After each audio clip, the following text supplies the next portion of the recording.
अखिया में कजरा लगा के जान मारलू तू गोरी मुस्का के हो। कारी अखिया में कजरा लगा के जान मारलू तू गोरी मुस्का के। खन के कंगना तोहार जैसे बाजे सितार। बाड़ू जान तू जिंदगी हमार, बाड़ू जान तू जिंदगी हमार।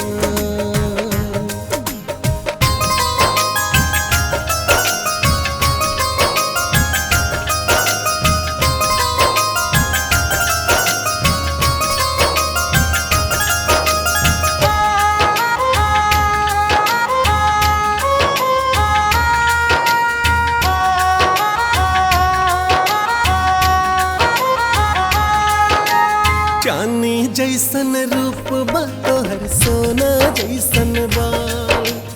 एगो तू ही धनवान हो गोरी बाकी सब कंगाल।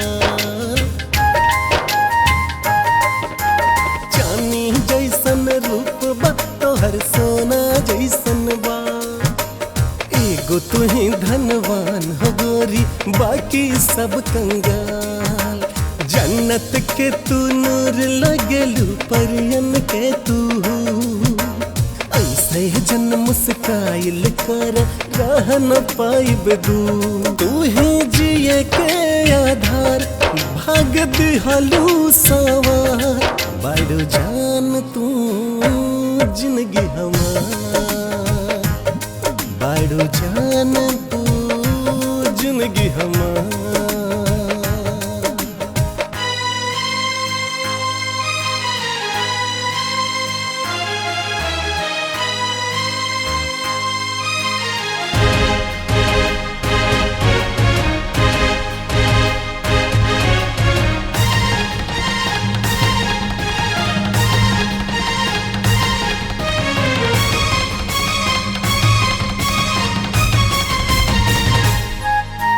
चांद के जैसन मुखड़ा तोहर कोयल जैसन बोल।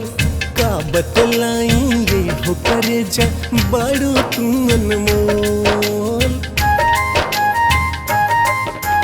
चांद के जैसन मुखड़ा तोहर कोयल जैसन बोल।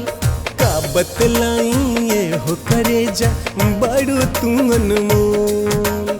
धड़केलू तू धड़कन में सांस बन के मोर। जग में हम बस जानी लाकी बाड़ू तू चकोर। लेके डोलिया कहर आइब तोहरे दुआर। बाड़ू जान तू जिंदगी हमार, बाड़ू जान तू जिंदगी हमार।